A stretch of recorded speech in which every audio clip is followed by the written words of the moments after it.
2020 में गलवान घाटी में भारत और चीन के सैनिकों के बीच हुए संघर्ष के बाद भारत और चीन के रिश्तों में बनी तल्खी अब भी कायम है। इसका एक उदाहरण तब देखने को मिला जब 27 अप्रैल को रक्षा मंत्री राजनाथ सिंह दिल्ली में अपने चीनी समकक्ष ली सांगफू से मिले तो उनसे हाथ मिलाना मंजूर नहीं किया, बस हाथ जोड़कर उनका अभिवादन कर लिया।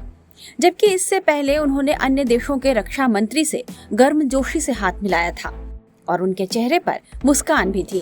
राजनाथ के हाथ नहीं मिलाने के बाद भी चीनी रक्षा मंत्री ने कहा कि दोनों देशों के बीच रिश्ते स्थिर और सामान्य हैं। राजनाथ सिंह का अपने चीनी समकक्ष से हाथ नहीं मिलाना सामान्य बात नहीं मानी जा रही है, क्योंकि जब भी राजनाथ सिंह किसी विदेशी समकक्ष से मिलते हैं तो आमतौर पर उनका स्वागत हाथ मिलाकर करते हैं। 27 अप्रैल को उन्होंने ऐसा ही किया। उन्होंने ईरान, कजाकिस्तान, तजाकिस्तान के अपने समकक्षों के साथ हाथ मिलाया।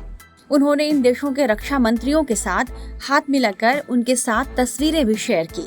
ऐसे में चीनी रक्षा मंत्री के साथ उनका हाथ नहीं मिलाना चर्चा का विषय बन गया।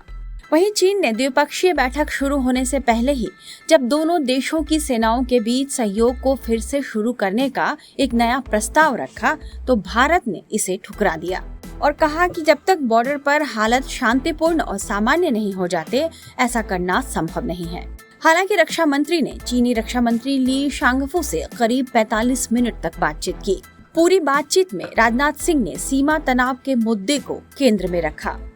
रिपोर्ट्स के मुताबिक चीन के रक्षा मंत्री यह चाहते थे कि भारत और चीन सीमा विवाद को किनारे रखकर दोनों देशों के बीच एक नई शुरुआत करें। लेकिन राजनाथ सिंह ने यह साफ कर दिया कि इन मुद्दों पर तभी आगे बढ़ा जा सकता है जब पहले सीमा पर हालात सामान्य होंगे। उससे पहले ऐसा सोचना बेमानी है। उन्होंने कहा कि यदि दोनों देशों के रिश्ते बिगड़े हैं तो इसके लिए चीन ही जिम्मेदार है। राजनाथ सिंह ने ली शांगफू को यह साफ संदेश दे दिया है कि मौजूदा सीमा समझौते का चीन ने उल्लंघन किया है और इससे दोनों देशों के संबंधों की बुनियाद हिली है। उन्होंने साफ कहा कि वास्तविक नियंत्रण रेखा यानी LAC पर सभी मुद्दों का समाधान द्विपक्षीय समझौतों के तहत ही निकाला जाना चाहिए।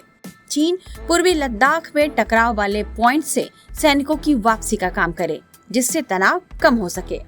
जाहिर है चीनी समकक्ष के साथ बैठक में राजनाथ सिंह सख्त रुख अपनाए रहे और इससे चीनी रक्षा मंत्री को उन्होंने सख्त संदेश भी देने की कोशिश की।